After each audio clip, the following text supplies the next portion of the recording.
of seeking to take the CO2 that naturally comes out of our ethanol plants. It is the largest mass of the purest form of CO2 known anywhere in the world. And a couple of oligarchs want to take this all on and tie the ethanol plants together with the pipelines, running at 2,200 pounds a square inch, just like the hydraulic hoses on my dozers and excavators. And it is fixing it. There's a kill zone if there's a leak in that pipeline or a rupture in that pipeline. We use it to euthanize hogs at the packing plants. And so that's how deadly it is. But for me, worse than that is the destruction of our Constitution. These fellas, Bruce Rastetter is the lead, and Summit is his company. He's got ethanol plants in Brazil and interests here in Iowa and in the upper Midwest. And he's the one that's driving this Summit operation. And so what do you want? Here's an example of this. They need easements to go through altogether 3,600 miles of pipeline. And they said they wouldn't be going for eminent domain. They wouldn't be condemning property. Well, they shouldn't, because the Fifth Amendment of the Constitution says, nor shall private property be taken for public use without just compensation. There's no provision in it that allows for private property to be taken for private use, but the state of Iowa has set things up legislatively so that a 3-person utilities board, all of them appointed by Governor Reynolds, all of them, I believe, have their charge on what they're supposed to do. And then even 2 of them, if they grant a pipeline permit to Summit, to Bruce Rastetter, who is the greediest guy I know, if they do that, then automatically eminent domain goes along with that permit. The holy grail of property rights handed over to the greediest guy that there is in the state of Iowa, and his company is private. He won't let you buy shares in it. There's a witness that testified before the utilities board. His name's Bob Ritter. And he said they offered him $100,000 for an easement through his property. He said no, and they came back later and said, well, how about $200,000? And he said, I'll consider it if you give it to me and I take it back in shares of this investment. They said no, this is a private company. So this private company wants to stay private so that their Chinese investors and the other investors in their little circle of buddies around the table, they get all the profits. They're using our tax dollars for the capital to build the pipeline and cashing in to the tune of altogether $17.6 billion a year. And yet, they're a private company, and they want our private land. And they want to bulldoze their way through the best farmland in the world and condemn that property so that they can get it at a cheap price. And I just say, you want to build a pipeline, come out here, lay your checkbook in the table, negotiate it because you're a private company. And so that's where this is, and I've been involved in these hearings and doing this battle. Vivek came to this point. He has actually paid attention to it about March or so. And then as things went along, I was able to sit down with him, and in about 45 minutes, he soaked up everything I knew about the pipeline. Now he's the man that's going to save our constitutional rights, all of them, and our Free Enterprise Foundation, all of them, and our property rights. So that makes me really happy to introduce the next President of the United States, Vivek Ramaswamy. Well said. The chair's piece still kills me every time. It's unbelievable. I give a round of applause to this patriot, Steve Kick, who's been really good for this state, and one of the few congressmen in D.C. who actually did the right thing for we the people instead of the fringe donors that actually pull the strings in the system. So I'll just tell you a word about myself. I'm not a politician. I'm a businessman. But I got into this because I think it's going to take somebody from the outside to actually fix that corruption and actually take on that federal bureaucracy. It's not going to be done by a professional politician. There's 2 things this campaign is all about, actually. 2 basic ideas. They're not black ideas or white ideas. They're not Democrat ideas or Republican ideas. They're American ideals that I think all of us should be able to agree on. The first is that we, the people, create a government that is accountable to us, not the other way around. That the people who we elect to run the government ought to be the ones who actually run the government. Not the shadow government in the deep state that's actually running the show today. Well, you know what? How are you going to fix that? You want to really drain the swamp this time around? Here's how we're going to do it. On day 1, I will fire 75% of all federal bureaucrats. That's how you drain the swamp. We will shut down government agencies that should not exist. Take the agencies that have lost their way, the FBI, the ATF, the CDC, the U.S. Department of Education. We're not just going to reform these agencies. We're going to get in there and shut them down. That's how you revive our constitutional republic. I'm not going to start with last year's budget as the baseline, which is based on the prior year's budget before that, which is based on the year before's budget. No, we're going to start with zero as the baseline and do what's actually necessary. Figure that out with zero-based budgeting. That's how I run my businesses. That's how I'm going to run the federal government. And that's how we're going to tackle our national debt crisis that's going to cripple the next generation of young Americans unless we step up and do something about it. If I can't work for you as your next president for more than 8 years, which I think is a good thing, by the way, neither should any of those federal bureaucrats reporting into me either. 8-year term limits for the bureaucracy instead of civil service protections. That's how you drain the swamp. So once again, the people who we elect to run the government, they should be the ones who actually run the government. That's number one. And number two is that my duty as your next president is to the citizens of this country, not another one. America first doesn't come with an asterisk. So you know what? Instead of using our military to protect somebody else's border halfway around the world so some kleptocrat in Ukraine can buy a bigger house. No, we're not doing that. What I'm going to do is use our own military to protect our own southern border and our own northern border too. That's how we stand for the rule of law in the United States of America. I will end birthright citizenship for the kids of illegals in this country. It doesn't apply to them. If you're in this country illegally, we will return you to your country of origin. That's what it means to stand for the rule of law. My foreign policy is clear. I will keep us out of World War III. I'm going to declare economic independence from communist China. And then we will use our own national defense spending to actually defend our own homeland, something we have failed to do for a long time. You had invasions across somebody else's border. We have an invasion right here at our own southern border. If it was 3 million Chinese from the West Coast or 3 million Iranians from the East Coast, you know what we'd call that? We'd call it an invasion because that's what it is. Well, it's no different when it's on our own southern border. So I don't think that's too much to ask. The people who we elect to run the government ought to be the ones who run the government. And the moral duty that they owe, including the president, is to the citizens of this nation, not any other one. The fact that that's controversial tells you how far we've come. The mainstream media calls everything that I tell you radical, that it's extreme. To borrow CNN's language, dangerous. One of these characters on CNN, Van Jones, said that he was shaking, knowing that I was going to be around for another 50 years, longer than Donald Trump. That's what he said. Well, I hope so. We'll see. I don't take that for granted. But it tells you how far we've come from the ideals of 1776. And what I see in our Republican parties, we've grown lazy. See, we're sitting here just criticizing the other side. Biden bad. That's not an agenda. We have to offer an alternative vision of our own. What do we actually stand for? What does it mean to be a Republican in the year 2024? To me, it means we believe in the ideals of 1776. That's what this country was founded on. I think we live in a 1776 moment today. You know what our founding fathers would say if they were here in this room right now? They would say that, you know what? We fought a revolution to secure the country that you guys are living in today, but if you want to protect those ideals, you're going to have to step up and actually seize them for yourselves. We're not just going to be saved from some president coming from on high to save us. I'm not going to pretend to be a Messiah. If we're going to be saved, it's going to be because we save ourselves. But I'm going to do my part to swear an oath to that Constitution and keep it. That First Amendment that says that you get to speak your mind freely as long as I get to in return. That Second Amendment, I like your hat, that actually is the one that protects all of the other ones, yes. That's the one that puts the teeth into the rest of the Constitution. That's what our founding fathers knew. That's what we've forgotten. We've become a nation of sheep. And a nation of sheep is what breeds a government of wolves. So yes, it's going to take all of us to stand up for what's right in this country. Let go of this culture of fear. Fear of losing your job. Fear of your kids getting a bad grade in school. No, forget that. When you're the only person in a room who believes what you do, you stand up and you say it. You say it with a spine. Say it with conviction. Say it with respect.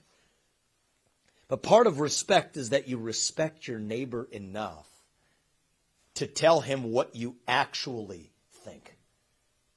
And you see, that's what this campaign is about. Speaking the truth, not just when it's easy, but when it's hard. Speaking the truth, not just to the Democrats on the other side, but to our own side right here in the Republican Party when necessary too. That's what I've been doing on the debate stage. It's what I'm going to do in Washington, D.C. It doesn't make me friends in the Republican establishment. But you know what? I don't report to them. I don't report to the mega donors. You know who my biggest donor is? It's me. I'm not somebody's circus monkey. I'm not somebody's pawn on a chessboard. I'd rather lose this election and speak the truth than to win by playing some fake game of political snakes and ladders. But my bet is that's the winning strategy. I think we're going to win the Iowa caucus on Monday night because that's what I think the people in this state want. I think that's what they deserve. And so if you all do your part, I'm going to do mine, keep speaking the truth. I'm the only candidate in this race who can tell you that I will strip vaccine manufacturers of their special liability exemptions. Because where there has been injury, there needs to be justice. I'm the only person who can tell you that Ronna McDaniel, the failed chairwoman of the RNC, needs to step aside after 5 failed years of leadership in our own party. The only person who can tell you that, you know what, that climate change agenda is a hoax because it has nothing to do with the climate, and that the CO2 pipeline stealing land across the state is unconstitutional in its use of eminent domain. The only person who can tell you that I will pardon every peaceful January 6th protester on my first day in office because that's the right thing to do for this country. So if you want somebody who's going to get in there and actually shut down that deep state, actually this time speak truth to power, then vote for the candidate who's going to speak the truth to you. And I'll close this on one hard truth that I'll leave you with before we open this up. There's a couple questions. You have a decision to make on Monday night. The first one is, are you going to go outside and brave the cold? If you came out tonight, I'm betting on your ability to do that. You do the right thing for this country. George Washington didn't ask about the weather when he crossed the Delaware. And we have a country to save. And we're in the middle of a war for the future of this country. So I'm going to ask you to do that. And I'm going to ask you to vote for me. And here's why. There's 2 acceptable candidates in this race, Donald Trump and myself. That's my view. America first is the only way. I can tell you all the reasons why I'm going to go further than Trump and why I have certain skill sets in understanding the Constitution that he didn't have. Use the Supreme Court that he gave us. And I can go into all of that. But we got something very practical staring us in the face right now. If you think this system is going to let Donald J. Trump get anywhere near that White House, I want you to open your eyes. These people have made clear they will stop at nothing. And at this point, I mean nothing, to keep this man away from the White House. They want to narrow this down to a 2-horse race between Donald Trump and a puppet who they can control, take Trump out in the spring, maybe the early summer, and then trot their puppet in right into the White House. That puppet has a name. It's not Joe Biden. It's not Gavin Newsom. I think it's Nikki Haley. I'm going to be blunt with you, right in our party. Look at the people who are paying for the lawsuits to keep Trump off the ballot. Who are they propping up? It's hiding in plain sight. We cannot fall for that trap. They are selling us the rope today that they will use to hang us tomorrow. And I say this as nobody has stood more staunchly against these attacks on Trump than I have. Earlier this week, I personally filed a Supreme Court brief laying out the legal arguments for why the Supreme Court needs to overturn Colorado's disastrous Supreme Court decision to keep him off the ballot. I'm doing it because I don't know if Trump's team is going to make the arguments. I laid out what I think the best arguments are because this is about the country. I went to that Miami courthouse after that first prosecution. I have issued FOIA, Freedom of Information Act requests to the Biden administration to get truth on what the DOJ actually did or didn't get from the White House in terms of instruction for those prosecutions. I've done everything I possibly can to stand for what's right. But at this point, we cannot fall into the trap that has been laid for us. And I'm asking all of you to come out on Monday night, but I'm asking you also in the next 48 hours, it's less than that between now and the caucus, to take some time to tell 10 people who aren't in this room, but who are patriots who care about the future of this country, 10 people who, like me, voted for Donald Trump last time around, to open their eyes with us. We cannot fall for that trap. America First did not start in 2016. It started in 1776. And we owe it to our founding fathers to make sure this movement does not end when they end Trump. That's why I'm here. To make sure we take our movement forward another 250 years and then some. That is our duty to this country. So we love the man because he got this fight started. But now it is our job, our duty, my duty to finish it. And so I'm asking you to do the right thing for our country, even if it's a little different than what you might have thought about doing even 3 months ago, even 3 weeks ago, even now. Take 30 minutes of your time on Monday night.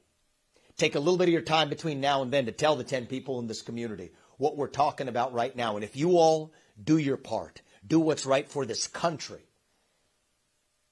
then I promise you, Apurva and I, my wife and I, she's a hero. She's a throat surgeon saving lives every day, but she's doing this with me because this is about the life of our country. Apurva and I will do our part to make sure, not in some fake politician way, but in a true way, make sure that our country's best days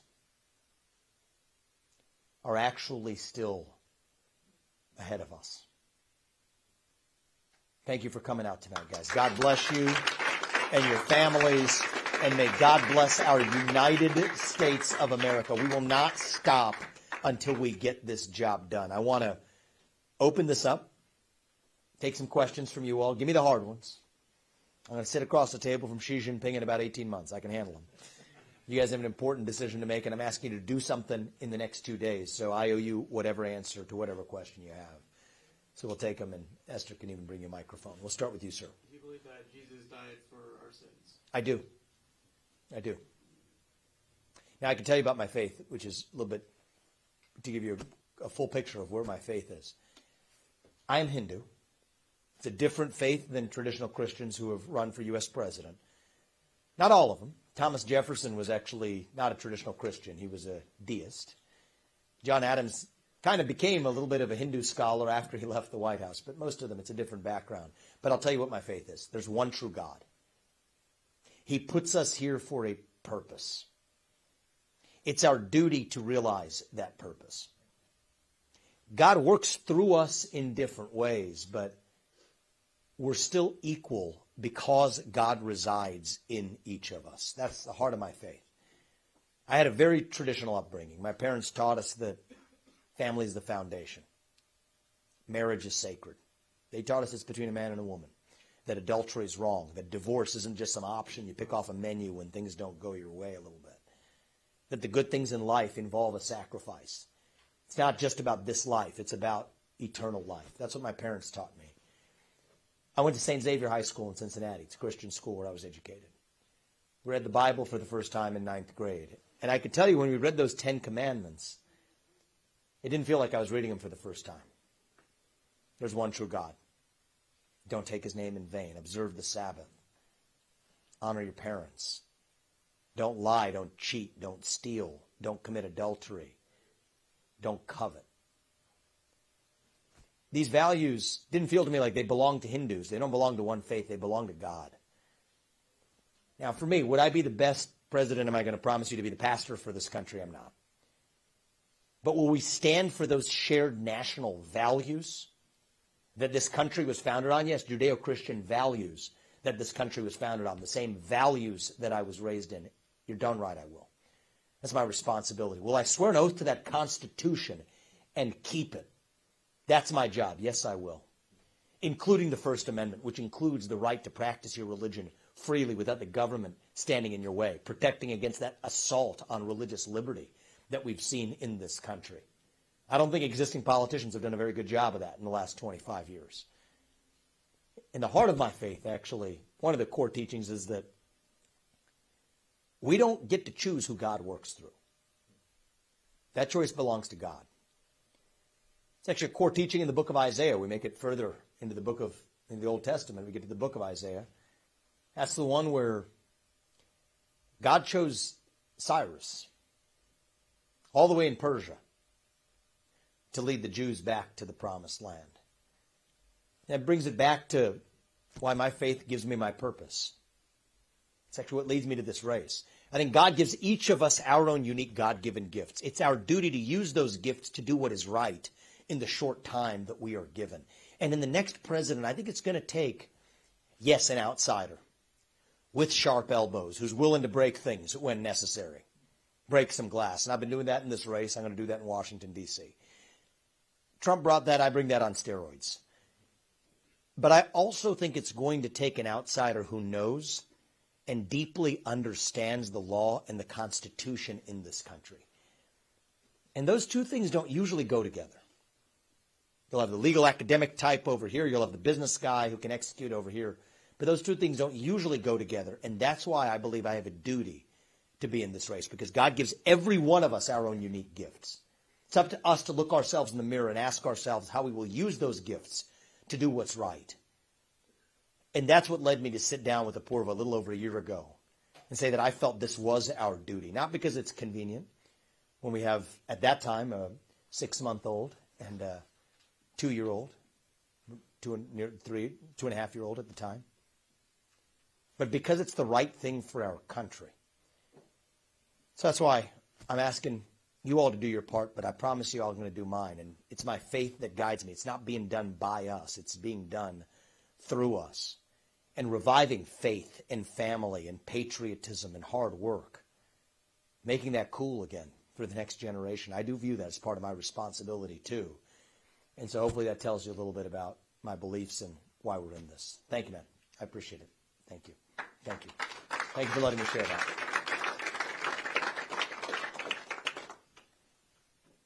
Sir, we'll go here and then we'll come to you. With our country being in a large amount of debt, yes. How do you plan in confronting Mexico and Canada for putting the walls in place? Yeah, well, what's your name, sir? Jackson. And how old are you? 20. 20. You look like a young man, so I was asking you. I have two obligations to your generation as your next president. One is to make sure you don't grow up with $200,000 of national debt that you didn't sign up for on your shoulders. And number two is you don't have somebody else's gun over your shoulder in somebody else's trench fighting somebody else's war. And those two things actually go together. That's my obligation to you. So we have a $34 trillion national debt crisis. If the interest payments on that national debt get to be the largest line item in our federal budget, then we're toast. We're done. Then we're in quicksand as a country. That could happen in the next 5 years. That's where we are right now. And so, yes, we're dangerously close to the end of the ball game here. How are we going to do it? So I've studied this in depth. It's going to take a CEO who understands this to get it done, but I'll give you the punchline. Here's a really simple and most obvious thing we can do. Get the oil and natural gas out from underneath our own ground, sell it, buy down about $8 trillion of our national debt that way. Then $7 trillion of our national debt was due to 2 wars in Iraq and Afghanistan that didn't advance our interests. The Taliban is in charge 20 years later, for God's sake, in Afghanistan. And Iraq is a more broken country than when we showed up. So I'm going to avoid repeating those same mistakes in places like Ukraine and end foreign aid to most of those countries that have less of a debt problem than we do. And yet we're giving our money away willy-nilly, including to Mexico and Central America, which haven't even stopped the northward flow of migrants. So we do that. Then we slash and burn 75% of the federal bureaucracy. It's the first thing I told you we'll do. Now we've got our national debt problem under control without even touching Social Security or Medicare or veterans benefits. So half the Republican Party, more than half, is what I call America last. Cut Social Security, cut Medicare, cut veterans benefits, fork over more money to Ukraine so some kleptocrat buys a bigger house. I'm the opposite of that. My moral duty, as I said it before, I'll say it again. My moral duty is to you, the citizens of this nation, not another one. I won't apologize for that. That's how we get our national debt problem under control. We actually grow the economy by getting that oil and gas out of the ground as well. So you have the same American dream that I did. My parents came to this country 40 years ago with no money in search of opportunity. And in a single generation, I've gone on to found multiple multi-billion-dollar companies. I did it while marrying a Purva, raising our 2 sons, following our faith in God. I started the leading asset management firm against BlackRock. Anybody know BlackRock? You guys have some idea? Okay. Well, it actually is related to some of the agenda Steve was talking about. I wrote 2 books about this ESG cancer in our country. I was a leader in pushing back against it, but I'm not just an author. I'm an entrepreneur, so I started Strive, a business that competes directly against BlackRock and State Street and Vanguard, 3 firms that manage over $24 trillion of our money, more than our U.S. GDP, using it to vote against agendas that are actually the ones that are best for us and vote for the agendas that advance their left-wing purposes like the climate cult. I built a firm that crossed $1 billion in assets under management in the first year after we launched our first fund. That's twice as fast as it took J.P. Morgan to get to the same place when they got into the same line of business. So I take on bureaucracies and I win. Took on Big Pharma, we won. Took on the ESG industrial complex, put the ESG movement on its back foot. But now I'm taking on the mother of all bureaucracies. That's the bureaucracy in the federal government. And I'm in this race because I think nobody else is going to be able to actually gut that deep state in the way that I will. They duped Donald Trump, actually. That's what happened. And I think the guy was a great president. I've given him more respect than anybody else in this race because it's the right thing to do. He rolled that log over, and we saw what crawled out of that swamp. But I'm bringing the pesticide. That's actually what it's going to take, mass firings across the board. They told him you can't fire those employees because they have these civil service protections. Read the law. Those civil service protections do not apply to mass firings. And mass firings are absolutely what I am bringing to that D.C. bureaucracy. So yes, that's what it's going to take to fight the national debt, but it's going to take a president with a spine. There's going to be a lot of resistance to it, but you're going to take a president who actually can handle it. And I think right now that means somebody with fresh legs, with a thick skin, somebody from the next generation to reach and lead your generation. That's why I'm in this race, and I think that I'm going to be able to do that in a way that nobody else in this race will, and that's why I'm asking for your vote. Thank you, man. I appreciate it. We'll come to you and maybe then take one last question after that if we have time. You have one? Thank you. We've seen in recent times that senior military officers with a lot of stars on their shoulders, that doesn't stop them from making foolish decisions and doing foolish things. When you think about, in your administration, the officers with multiple stars on their shoulders, what sort of personal qualities are you looking for in these national military defense leaders? That's a great question. I think a respect of the Constitution is one thing that I actually care about.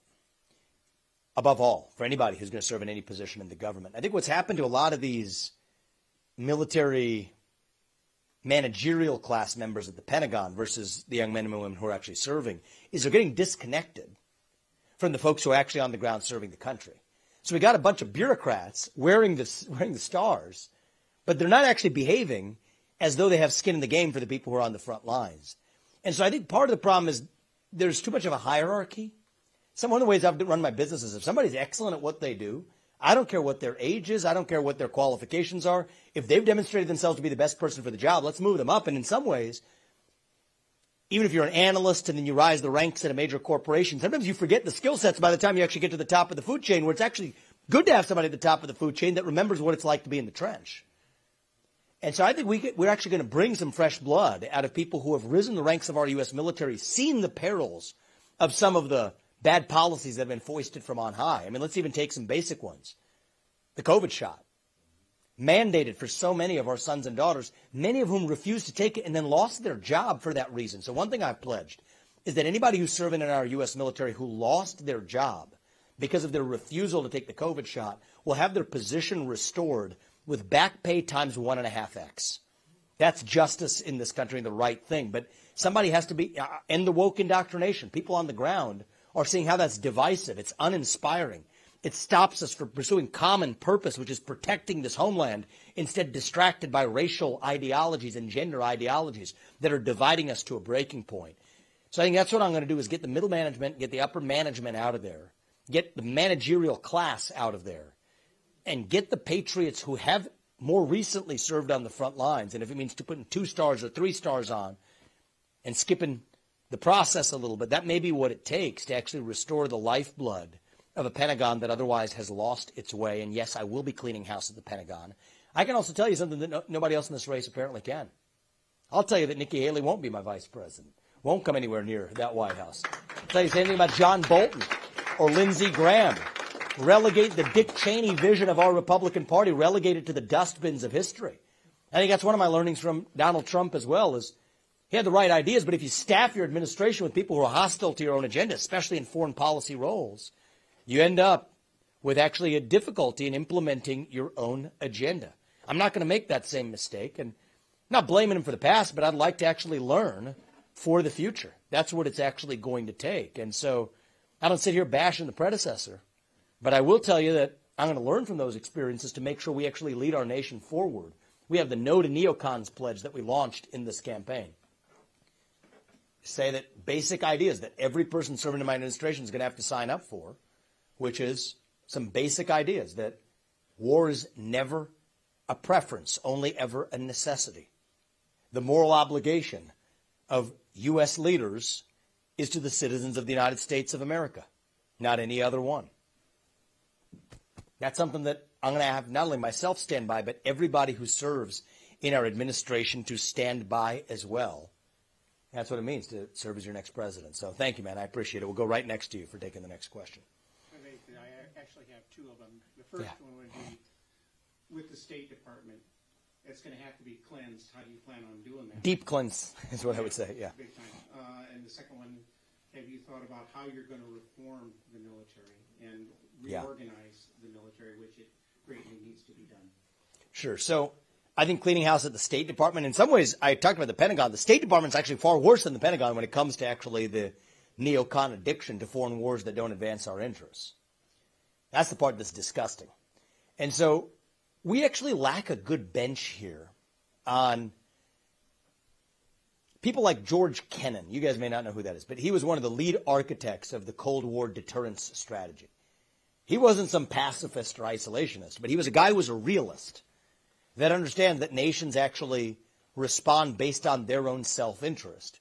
And he got us to the near end of the Cold War. One of the things that he said was, before he died in the late 1990s, this is a guy who brought us to the near end of the Cold War against the USSR, all the way through the fall of the Berlin Wall.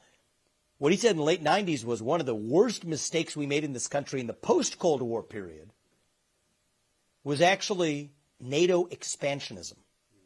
NATO expanded far more after the fall of the USSR than it did when the USSR existed.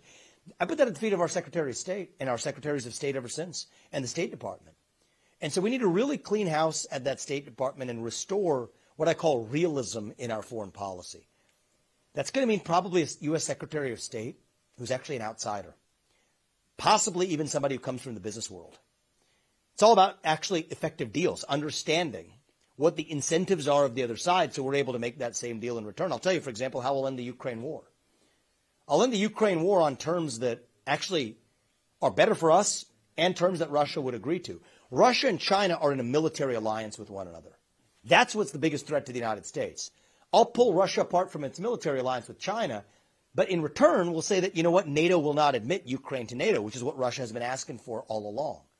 That's a deal that Russia would do. That's a deal that we should do. It's a deal that I'll be able to get done as your next president, but that's the kind of mentality we need in our State Department. It's completely the opposite of what we have with the Victoria Nulands of the world. I don't know if you know who that is, but staff and effectively an addiction to foreign wars that are keeping the domestic military-industrial complex running. I'm going to bring an end to that and restore George Washington America First conservatism.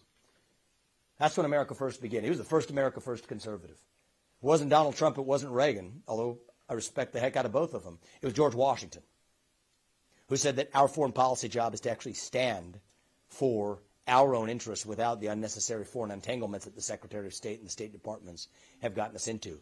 And reorganizing the U.S. military falls under that, right? Greater emphasis on defense of the homeland.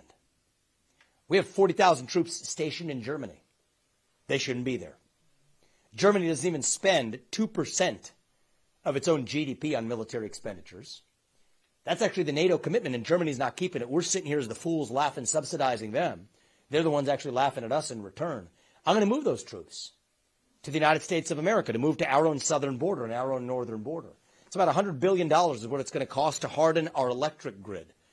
We're actually vulnerable to super EMP attacks right now. Have anybody heard that term EMP? Does that mean anything to you? So it refers to electromagnetic pulse attacks that Iran, North Korea, China are all capable of delivering to the United States. It doesn't require a weapon to explode or anything. that could take out our electric grid in this country. If that happens in about 6 months, a good percentage, 30% or more of the U.S. population could die. Medicines can't be frozen. Food doesn't have refrigeration. That's what we're talking about, planes falling from the sky. We're vulnerable to that right now. That's $100 billion, but that's still a relatively small fraction of every year's military budget of about $800 billion today. So I think we're going to create actually domestic protection, cyber attacks, super EMP attacks, missile defense systems that we're missing in an era of hypersonic missile capabilities that could hit this country with a nuclear weapon. Russia's hypersonic nukes could, God forbid, in a World War scenario. So that's where I'm going to reorient our military to an emphasis on protecting our own homeland rather than a military that has historically been organized to fight back in the era of World War II. It's a little bit different today than it was then. And that's how I'm going to lead both as Commander-in-Chief as well as the people who I bring into the State Department. Great question, sir. Thank you. Do you have a follow-up? Thank you. Electrical grid obviously has to be EMP approved. Yes. And Hard in the electric grid. about 3 years ago, Texas undertook a program to do their electrical grid. The rest of the United States does it. Here's a question on NATO, though. NATO was set up to counter the USSR, be a defense against it. USSR is no longer there. Yes, I had to remind Mike Pence of that on one of the debates. You may remember early on. Yeah. Well, why don't we do away with NATO? Why don't we withdraw ourselves out of NATO? Well, I would say let's just take any institution that's hostile to the U.S. sovereignty. I'll give you one that's even higher on my priority list is the UN. Yeah. Right? I mean, why are we funding an institution that's hostile to our own sovereignty or the WHO? So just like you got those three-letter agencies at home, the FBI, the ATF, the CDC, the Nuclear Regulatory Commission, the U.S. Department of Education, we're going basically scorched earth in bringing down the three-letter agencies at home. Same for the 2- and 3-letter and 4-letter agencies that are multilateral institutions too, UN, WHO, WEF. And I think that we're going to take a long, hard look at our continued participation in NATO, especially when most NATO members, literally most of them, like a majority, are not actually living up to their NATO spending obligations. But the way I would look at it, sir, is less in terms of whether or not you leave NATO. I think the real question is NATO expansionism is the mistake. I think we have to actually bolster our alliances with Japan, South Korea, India, Australia to deter the real threat that we face, which is communist China. And so I'm more focused on that and less focused on also just making sure we're not getting exploited by our NATO allies. But it's not even financially exploited. That's where Trump focused. And I think there was some measure of common sense in that. But exploited in a form of chain ganging us into wars that don't advance our interest. See, NATO expansion, I think, has increased the risk of World War III and drives Russia further into China's hands. And that's exactly what's happened, creating the very risk that we now claim we need to protect ourselves against. Have you served, sir? You're wearing a Marine Corps hat? 22 years. Thank you for your service to this country. Don't ever have to thank me for that. Well, I'm not. It's such a privilege and honor Thank you. to serve this great nation. If I was rich like you, I'd have paid to do it. Thank you. I appreciate that, sir. I appreciate that. Thank you. Thank you. I'll tell you the truth, sir. Remind me, what's your name? Dennis Spence. Dennis.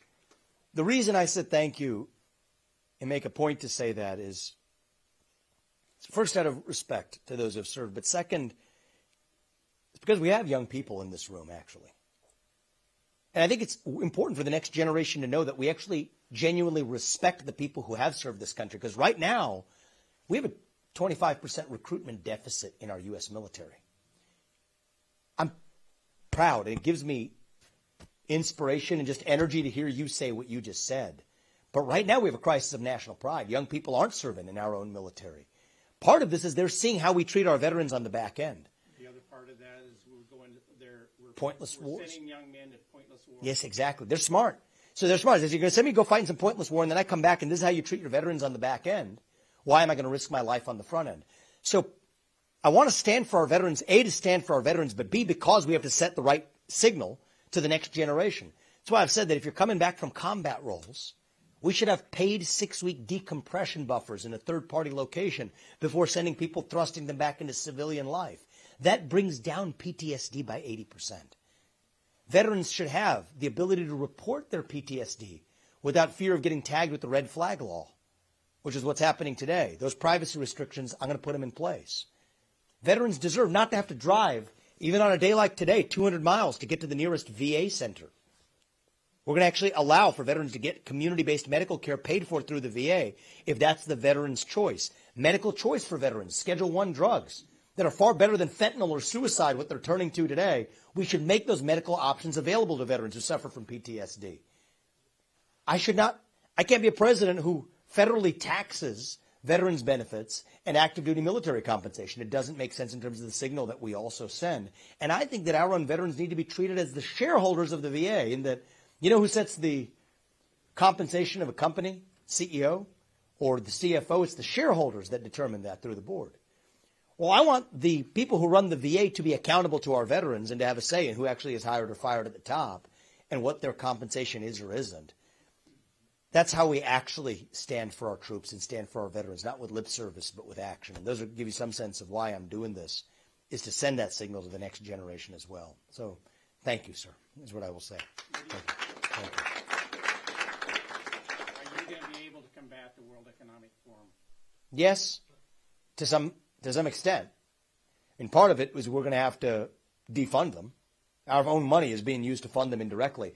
I've pushed against that ESG agenda. Some of this have to come through the private sector. I started Strive exactly for that reason. BlackRock CEO Larry Fink is on the board of the World Economic Forum. Well, I've pushed back against that through the private sector. But what I realized is that who's propping up the BlackRocks of the world? It's none other than the government.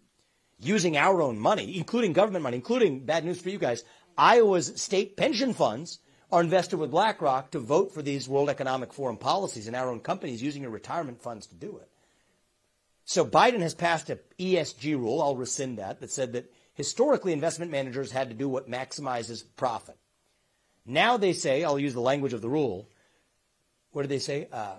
Orthogonal benefits other than investment return, like climate change. No, that should not be the rule of the law. So we're going to rescind a lot of those rules. And then these pension funds, which are really government actors, shouldn't be using your money, our money, to advance agendas that most of us disagree with and which don't advance our best financial interests. So yes, the World Economic Forum, if they have one person to fear, it's going to be me as the U.S. president. That's why many of them Steve King and I have shared this as a shared passion for a long time. But it's going to take a president who, first of all, understands it. I don't think most people running for U.S. president really understand that it's not 1980 anymore. It's not just big government. It's this hybrid of big government and big business and capital markets that together are doing through the back door what the government never could get done through the front door under the Constitution. And I think I'm the only person in this race, certainly, that has a deep enough understanding of the problem to actually address it, kill the head of the snake, and a lot of that starts in the mountaintops of Davos. So thank you. I appreciate that, sir. We'll go to you right there, ma'am. Okay. Thank you very much. My name's Shelley. I'm a nurse. I'm a proud military wife as well. Thank you. Thank you, guys, for being here today. What I wanted to bring forward is I'm also a mother without a child, to quote friends. And what I would like to have addressed is fertility care. I have TRICARE. That's zero coverage. I know that someday I'll become a mother, either biologically or by the selfless gift of adoption. But I do believe that should be addressed, fertility care. At Yes, the I do state too. level, as well as even TRICARE. I appreciate Like to ask. I appreciate that question. Thank you. What's your name? My name is Shelley. Shelley, thank you for sharing that, and thank you for bringing this up. Thank you for bringing it up, because if you think over the next 50-year time horizon in our country, this is actually one of the great risks we face. Is our replacement rate is lower than our mass migration, or even soon to be death rate in the country. And so the underpopulation rate and that problem, I think, is going to be an issue for the country as a whole, which is why it's appropriate for the U.S. president to be thinking about it. The major failure here is that today we don't have a health care system. We have a sick care system, but we don't have a health care system. So we have a system that will pay exorbitant amounts for pill-pushing behaviors for pharmaceuticals to be able to allow blockbuster drug to sell a lot more of that blockbuster drug. I didn't didn't go into detail on my background. I've overseen the development of 5 FDA-approved medicines. I understand what this process looks like. One of the ones that I developed, all 5 are ones that pharma had abandoned. One of them is a life-saving therapy in kids. 20 kids a year are born with a genetic disease. where 100% of those kids die by the age of 3. I had the honor of working on a therapy where a majority of those kids now live lives of a normal duration. Kids are alive today because of the work we did, and I'm proud of that. But I learned through that process that, first of all, that barrier is far higher to get to market because pharma lobbied for it. And I learned a lot about the healthcare system as well. Now, I'll tell you about my wife, Apurva. She is a throat surgeon at Ohio State. She cares for cancer survivors. And she's a hero, but there's a system that'll pay for all kinds of expensive pill-pushing behavior. They'll pay for expensive feeding tubes. She does a kind of surgery that allows patients to swallow food who haven't swallowed food for a very long time. And yet we have a healthcare, not really healthcare, sick care system that actually, in her case, she has to do those procedures in many cases without accepting payment herself, which works for our family just fine. Thankfully, we've lived the American dream. But it doesn't work for the system. And so when it comes to the people who are providing fertility care, they find themselves in that same position. Here's how we fix it. A good first step that's going to go a long way is actually restore a competitive market, which we don't have. A competitive market and choice when it comes to private health insurance plans that cover a larger gamut of health rather than sickness. And the reason we don't have it, it's a technical reason, but it's important, is that the health insurance companies lobbied for antitrust exemptions. So normally there's antitrust rules that apply, but they got exemptions if you're a health insurance company.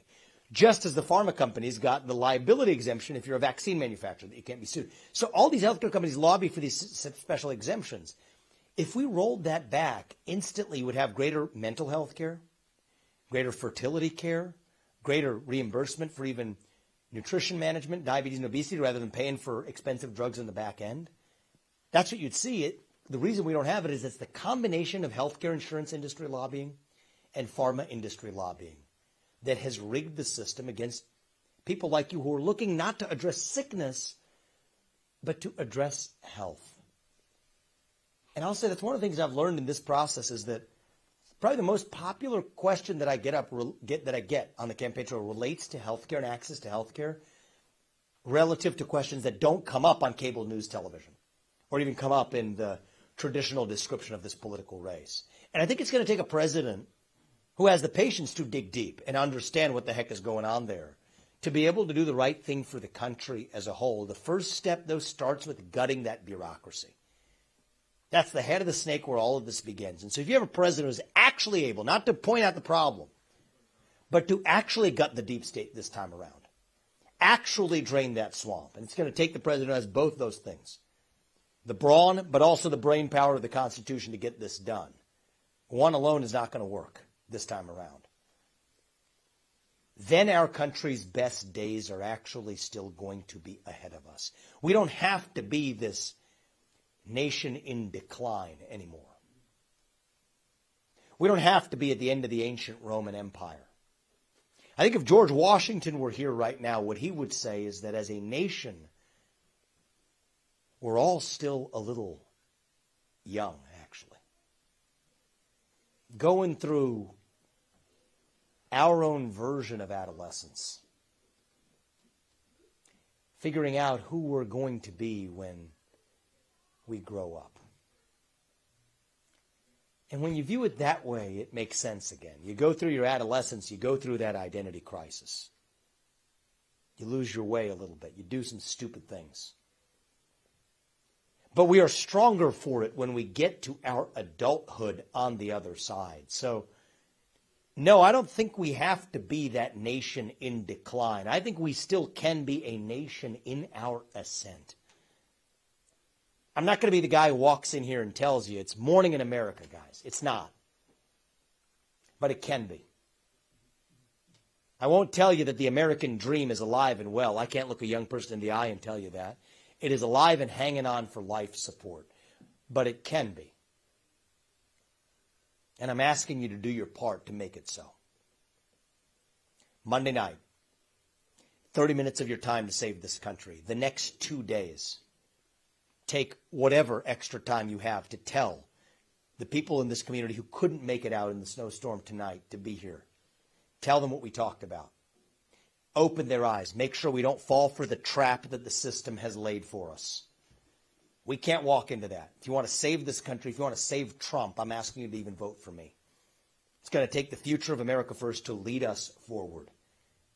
But yes, if you all do your part, I promise you, my family and I, we will do ours to make sure we still look our kids in the eye and mean it when we tell them. You get ahead in this country with your own hard work, your own commitment, your own dedication. And that you know what? You are free to speak your minds at every step of the way. That is the American dream. That is what we are running to.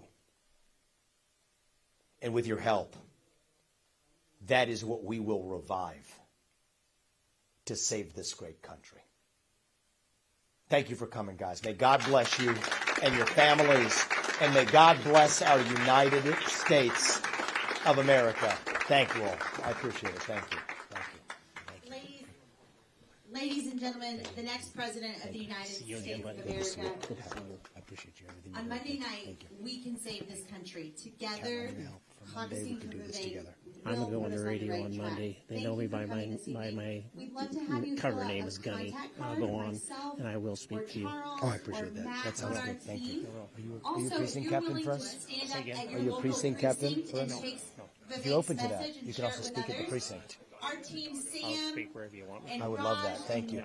If you sign one of these cards, then we can actually if do you that. talk with them, love to they'll have you. share what they have Okay. really cool One goodies thing that you about the can get. military, And it'll Obama set you got up rid for of, being a and precinct Biden got rid of the captain. lawyers. And Got rid of the you'll what? speak The warriors. at your local precinct Yeah. caucus. I like and that. Be the messenger And so for what Vivek you're at your gonna have local to do precinct is bring back caucus. the law. So if you're interested in doing that, we Colonel have some Douglas really cool McGregor. gifts for you. I And talk recommend with the him team as about that. Secretary of Sounds good. Defense. Thank I want to you. say hello to a Thank couple you, of these everyone, folks. for Thank you, coming. guys.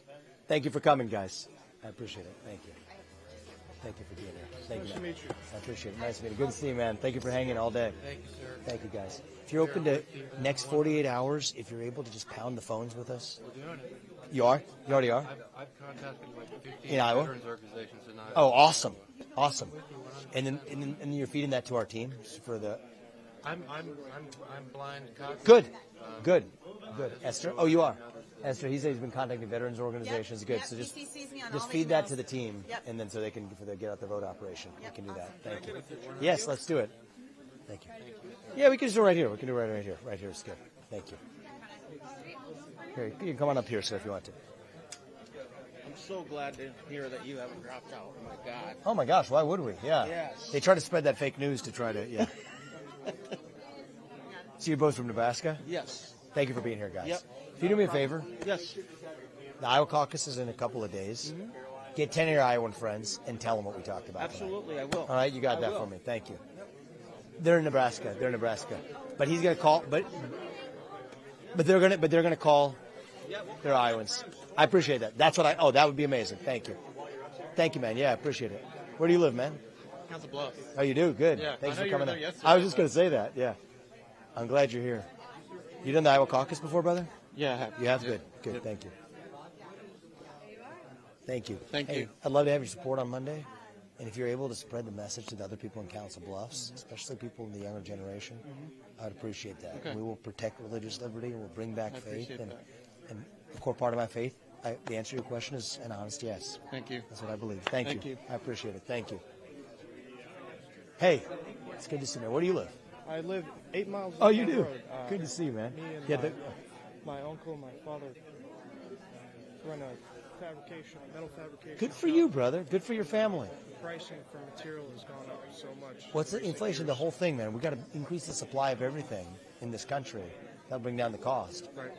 Have you done the Iowa caucus before? I have. This will be. You'll be first. I know it's gonna be cold. Come on out and bring a lot of people with you. Just tell 10 people what we talked about tonight and encourage them to come too. I mean it. Fill out one of those cards. Caroline, give this gentleman. He's an entrepreneur, like us, but he understands some of the supply issues we're facing. So that speaks to me. We're gonna get that done for you, sir. Appreciate that. Thank you. Hey, what's going on, man? Not much. I'm Tom. Tom, where do you live? I am actually a Nebraskan, but I You go are? to school here in Oh, you do? Morningside University. Oh, if you go to university here, then you can actually vote in the Iowa caucus. Yes, I did hear that the other Yes. day. So I'm Yes, working you with can. my poli-sci department. To Excellent. And help me and some others. if you get fill it. this out, our team will tell you exactly how Okay, to do perfect. it. Will do. Exactly. Will do. Just bring your driver's license, but you also have to bring your second form of ID. Okay, perfect. Of where you and that live, would be like a your- mailing. Yeah, exactly. Exactly. So our team will tell you We'll get exactly that how to do worked it. out. Thank you. Like you I live in was a gonna- dorm here? I do. Okay, yes. yeah, so then that's perfect. Perfect. That works, perfect. I was going to ask, how do you I'm an agriculture business major. So really, what is your thoughts about like agriculture and how are you going to be able to protect really the next generation of Yeah, well, farmers first out just there? protect private property rights. That's Yeah, what Steve King was for talking sure. about. For sure. Don't eminent domain your land. Let's start with Yeah. that, or build some pipeline in your Yeah. backyard. Second is actually stand for sensible deregulatory policies like sure. WOTUS, the Yep. Waters of the United States, Yep. uncertainties and regulations. A lot of the windmills that are being Yeah. built through subsidies, I think those are antithetical to farmland and the value. Yeah. And Chinese ownership of land, I think, is a Yeah, big problem too. for sure, for So sure. that's where I come Thank you from. so much. I Thank really you, man. appreciate it. I appreciate Thank that. you Yeah, so spread much. the message, and Will do. if you bring a lot of your peers out that night, it's gonna be cold, but every one of your votes is the equivalent of 1,000,000 voices. sure. And I love your support that For night. sure. Thank you so much. I mean a lot really to do me. appreciate Thank it. you. Thank you. Hey, it's good to see you, man. It's good to see you. Yeah. You done the caucus before? No, we haven't. Oh, yeah. Oh, Shelly, come on up. She was the one that Is this your first time as well, Shelly? It is, Yeah. Doing the yes. caucus? Thank you. I Yes. appreciate that, Thank you guys. for coming. Yeah. Thank you, guys. Thank you. So what I'll say is you too, and it's going to be cold on Monday night. Oh, yeah. If you brave that cold, as I said, if you tell 10 people in this community and bring them too, come early. You can register as a Republican. Are you registered a Republican? I think I'm independent. Well, they'll make you register that night as a Republican. Okay. Or you can register before you go there too, but Absolutely. come on out, guys. I work on airplanes in this. I don't care. Awesome, This is easy. awesome, awesome. That's good. That's good. Thank you, man. Yeah, good luck. Means a lot to me, and I think we're going to actually deliver a shock Oh, yeah. on Monday night. So with your help, we will. And we've got you. It's such a good question, and I'm grateful to you. And we have your back on that. I mean that. Thank you. We'll pray for your family. Thank you. Thank you, guys. Hey, good to see you, man. What's your name? I'm Nathan. Hey, guys. Sorry. How's it going? You already did that. No, I already got it. I'm sorry. Okay. All right. Okay. Thanks so much for coming. Where do you live, man? I live in Sioux City. Sioux City? Do me a favor. You come out on Monday night. I will. And can you? I'm independent, but No, but that's what we. I mean, I'm using the Republican Party as a vehicle to advance our pro-American agenda. Bring 10 people like you to that caucus too. That's what we need. So you live up in Sioux City? Yep, I'm originally from Cherokee. Okay. Is your driver's license? Which address does it have? Cherokee. Okay, so if you live up there, you're doing in Sioux City. Our team will tell you. Bring your driver's license, but also some piece of mail to show where your current address is. Gotcha. I just want to tell you I appreciate that you're just honest with everyone. Thank you. And, That's exactly what we need. I like that you see both sides of things as well. Thank you. Thank you, man. I appreciate it. Yep, and I appreciate you running. Thank you. We're not going to stop till we get this done, man. Thank you. I appreciate it. Thank you. Hey, it's good to see you, man. What's your name? Raiden, nice to meet you. Raiden? Yeah. Good to see you, man. Where do you live? I live in Nebraska. Thank you for coming over, brother. Yeah, it was nice. Nice to If see you know you some talk. people, if you know some people here, tell the Iowans. Yeah, I watched your podcast Monday with night, the full man. send. Oh, you did? Oh, yeah, it's a good group. Yeah, that changed my. I like Thank you, man. listening to that. It was nice. Thank you, man. Yeah. If you know people here, though, I'm telling you, in Iowa, Monday night. It's gonna be a cold night. Tell them to get their butts out. For sure. Yeah, thank you, man. It was nice I appreciate talking. it. Thank you. Those are good guys. You from Nebraska too, man? Thank you for coming. Thank you.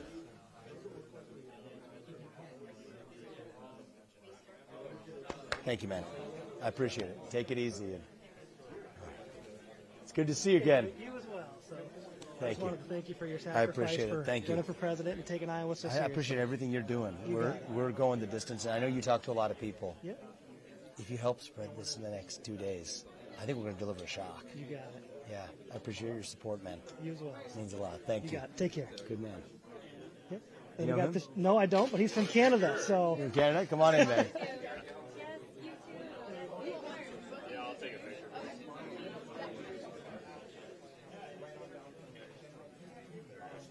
Come on up, man. It's good to see you. Good to see you. That's loud. Yeah. Getting a whole bunch. Can you take it the other way as well? Who are you with, sir? 3, 2, and 1. Okay. Yeah. Thanks. Thank you, man. I appreciate it, buddy. Yeah, no problem. Thank you. You want to take an interview? I talked with Sonny earlier today, if that's all right. Yeah, let's do it. Absolutely. When will this air? Yeah, when will this air? When will it air? Yeah. We won't make the 10, but it'll be tomorrow morning. Okay. Sounds good. As long as it airs, I'll do it. Yes, sir.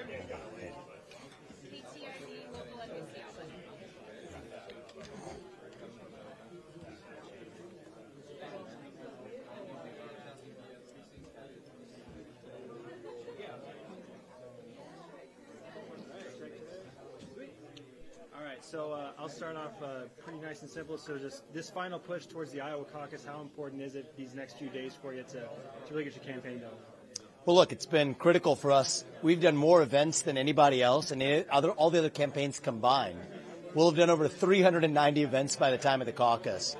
And it's such a honor of a process. I mean, we have learned so much from the Iowans we have met. Our family's incredibly grateful for this opportunity. My wife, who's a surgeon at Ohio State, still has been doing this right here with me with our two sons. And I think there's a reason why Iowa goes first, and we now understand it deeply. These are people who care deeply about their civic responsibility, and so I do think the hard work we've put in, far harder than I think many other campaigns have put in on the time on the ground here, I think that's going to be rewarded on the caucus night. And I would say less than stellar conditions outside. You saw a pretty good turnout Yeah. here tonight. What can you say about the people who came through despite this bad weather to come hear you? So we've done over 6 events across northern and western Iowa today, and people have been coming out in droves in these blizzard conditions. And so I think if they're going to come out today, they're definitely going to come out on Monday night. We're going to deliver a shock on Monday night. I think we're going to win the Iowa caucus, actually. And I think we're going to deliver that shock, and that's going to propel us to the next phase of this race. The polls are totally off.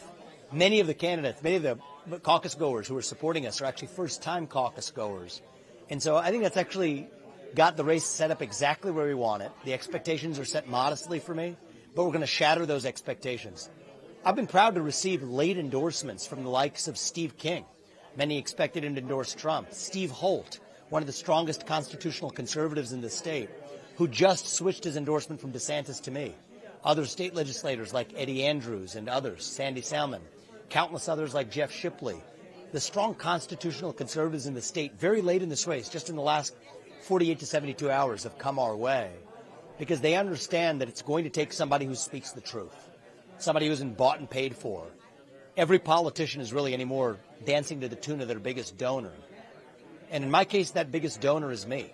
I'm not a politician, I'm a businessman. And I do think that's what it's going to take, is somebody coming from the outside as a businessman who understands the Constitution this time to actually gut the bureaucracy. And I'm the only person in this race who brings that. And I think we're going to reach and lead young Americans to inspire that sense of national pride that our kids and our grandchildren are missing. That's my responsibility, and I'm excited to get started. I had a couple other questions. Want to make sure you're still in frame? Yep. So what would you want to say to people who it's their first time voting, it's their first time caucus going, or for anything like that coming up on Monday, what would you want to say to encourage people to come out and vote for you this coming caucus? Well, first of all, every vote here in Iowa, it's like the equivalent of 1 million voices, 1 million votes, and the impact of selecting the next president. And I think that we all have a duty to this country to make sure that we have another 250 years left as a nation. I'm going to revive national pride in this country, reach that next generation. But the way I'm going to do it is by shutting down the federal bureaucracy. That's really the threat to our liberties. Shut down the deep state, the rest becomes easier. I'm the only candidate with a clear plan to do that. And so if there's one thing I get done as the next president, it isn't to wage some pointless foreign war. It's to shut down the federal bureaucracy here at home and fight our national debt at the same time. And it's going to take a CEO in the White House to do it.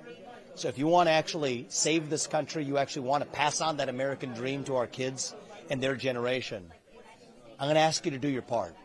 Take 30 minutes of your time. It's going to be cold. But those are the sacrifices we're going to make to save this country. So if you're able to safely get out to the Iowa caucus, I would appreciate you voting for me that night. And if you all do your part, Apurva and I and our family, we're going to do ours to make sure that our country's best days are still ahead of us, to make sure that our kids still grow up in a country where they get ahead with their own hard work and commitment and dedication, that they're free to speak their minds at every step of the way. That is the American dream. That is what we're going to revive. And with your help on January 15th on Monday night, that's what we're going to do to save this country. Anything else you want to add?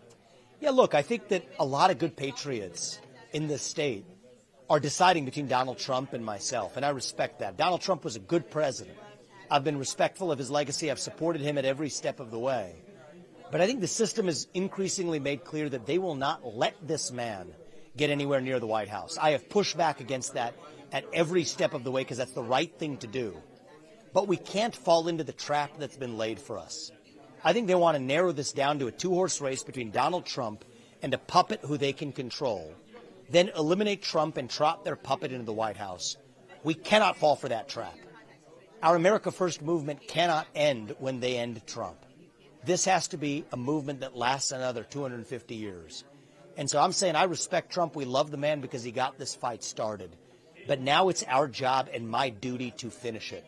And I think it's going to take the next generation with fresh legs to take America First to the next level. And that's exactly what I'm going to do in this race. Thank you for your time. Thank you. I appreciate it, man. Thank you. Thank you. Actually, I have one question. Yep. We had someone in the studio who has been trying to find where you get your jacket Ha! from. We'll let you know. We'll let you know. I'll look it up afterwards. We'll say. Exactly. My wife got it for me. It's some special brand. Yeah. Thank you. Thank you, guys. We are with you all the way, man. Thank you. All the way. You guys have put in so much time and effort for us. I'm grateful. Remind me your name again, man? Elliot. Elliot. Good to see you. Keep at it. If you keep the next 48 hours, just keep pounding people, and if you find super spreaders, put them to work too. And we're going to save this country. Now I've been interviewing vets who support you. I'm going to put that together. I'll copy it to Esther Joy. Thank you. We're As doing long as you get them. Thank you. man. Hey, Can I get a picture? I loved your hat. Thank you. Second Thank Amendment's the you. one that protects the others. Do it up tall. The lighting might not be good with this. You want to just get up here? Come up here, Colby. Come up here. Thank you, Colby. You know Colby? Yeah, Colby ran my campaign. Oh, nice. What did you do? I ran for city council. Oh, awesome. Good for you. 3, 2, 1. Got a few. Thanks, I'd love Colby. your support on Monday night. Thank you. Do I have it? You know, it's you and Trump. Yep. That's where I'm at. Can I just tell you? I need you to open your eyes. Oh, they're open. They're wide open. Do you see what they're doing? I do. We are being led into a trap. Yes, we are. They're selling us the rope today they're going to use to hang us tomorrow. And so, what's your name? Trisha. We've got Are the you going to DEI, look it's back? The baby of the ESG. Yes. They're doing all that, and BlackRock's in charge of it, and it's the war machine. Right, and we don't have a lot of time No, to we fix don't. this. Are we going to look back a year from now and say, oh, we're shocked at what they did when they eliminate Trump and they trot in a Nikki Haley? No. Yeah, I met her too. I'm not a fan. Oh, she's the same machine She'll that you're answer talking a about. question with a question and No, try to make you feel stupid. But that's not the worst part of it. The worst part of it is she's propped up Being by the propped very up people, by by the the Larry people. Finks of the world, actually, and the people who are paying to keep Trump off the ballot. But the thing we have to understand You is, were wickedly good on the debate. yeah, by the way, and I'm I unsparing. And the read thing is, movie. I've said I would not have her as my vice president. I've been obviously clear about that. Trump won't say that today, and so I respect Donald Trump and his legacy for this country. I'll respect it more than anybody I else. don't think he'll take her. Well, he hasn't ruled it out, but regardless, he's not going to get there because this system is coming for him, and I have tried to stop it at every step in every I know way that, I can. and thank you for everything you've done. I mean, We just can't fall for the trap that's been laid for us. You're not going to look back a year from now. I guess if you just think a year from now, are you going to look back and say, "Oh, we were shocked that happened," or are you going to say, "What the heck was I thinking?" I don't think anything that they can do can shock us now. Yes, that's right. But I think they're just. They don't have on me what they have on him.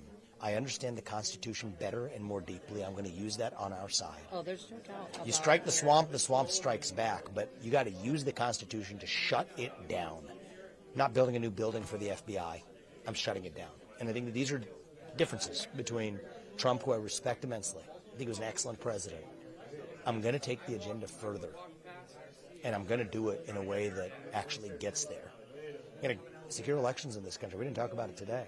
That's the first thing I'll get That's done. my biggest problem. Single day voting Single on day election voting, day, my biggest national concern holiday. is that why in these 4 years when we know Haven't gotten it done. how much farther was, why are we not doing anything about That the changes people on that my are- watch that after are I get dead? there. People that are dead that are voting. My son moved to Illegals. Florida. Illegals who are in this country who are voting. My son moved to Florida 3 years ago.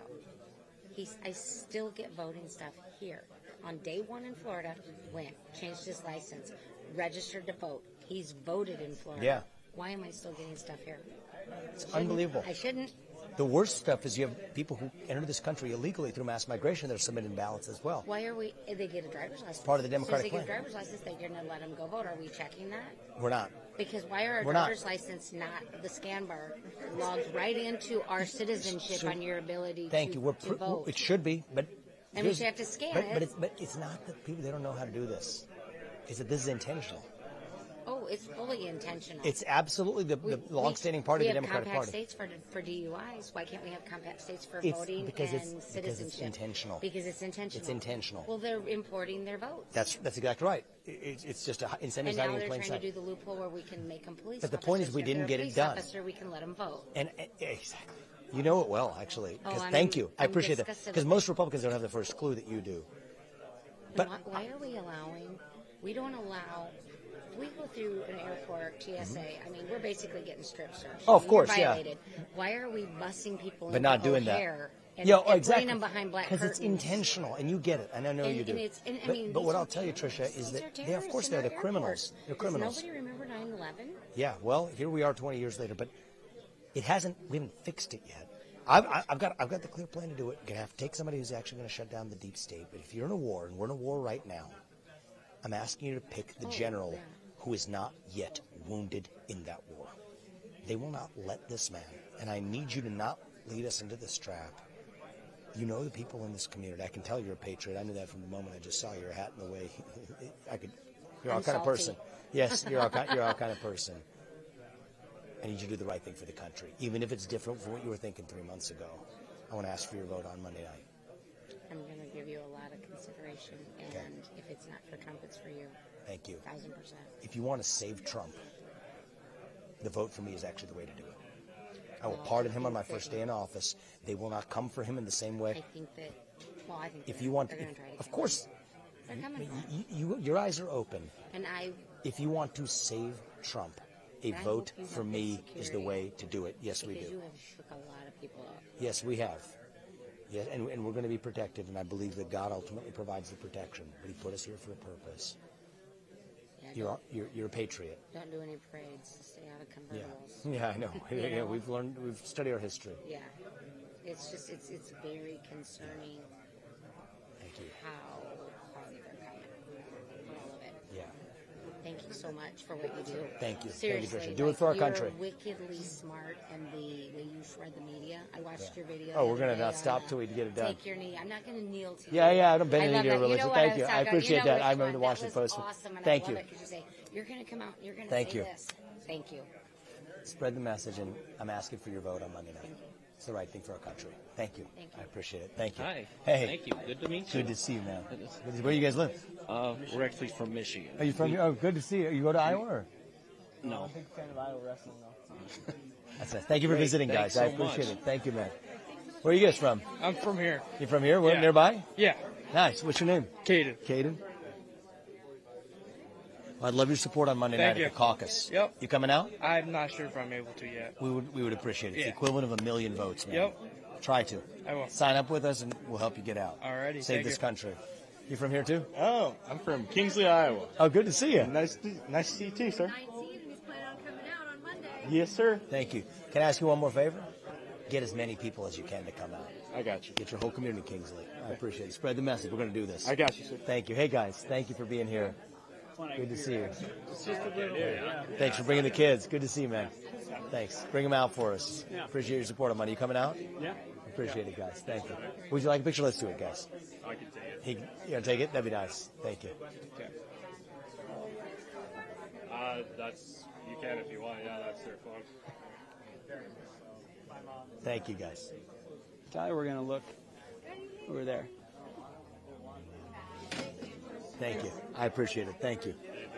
Hey, friends. From Hey, Canada what's up, wanted to guys? say hi. We love our neighbors. As long as you love liberty. Trudeau, I'm sorry. I wish I could do something for you about him. But I'm going to try to fix it down here and set a good example, guys. They're Thank big, you. Fans. Thank you. I appreciate it, guys. Thank you. We'll do our part down here. You take care. Thank you. Thanks again. Hi. I like your hat. Honored. I'm so honored you're here. I'm honored to be so here. much. Oh Thank my gosh, you. Your passion is just spot on. I'll be helping you on Thank you. Monday. Thank you. That means a lot to me. Have you come out to the caucus before? Oh gosh, yes. Good. Yes. You'll brave the cold for us? Yes, I live in South Dakota, but Okay. I know I can help. Okay. If you help Yeah. us out, and all the Iowans here, Yes. bring them out for us. Just know we were doing that the other Excellent. day. So Thank you. Oh, yeah, we love that. Thank you. Thank you. Thank you. You I appreciate are it. a holy man. Trust me. Thank you for doing everything what you're doing. I appreciate it. You live here? Or from out of town? I'm here with production in South. Okay. Where do you live? That's fine. Well, you can still go to the caucus. You ever done it? Never done it, guys? All right. Thank you. Appreciate it. Thanks. All right. Hey, let's do it, man. Thank you. Appreciate it. Yeah. All right, brother thank was you, just guys. in here. I hope I didn't I miss appreciate it. No, it's good to see you, man. Thank you. A young man and Steve. oh.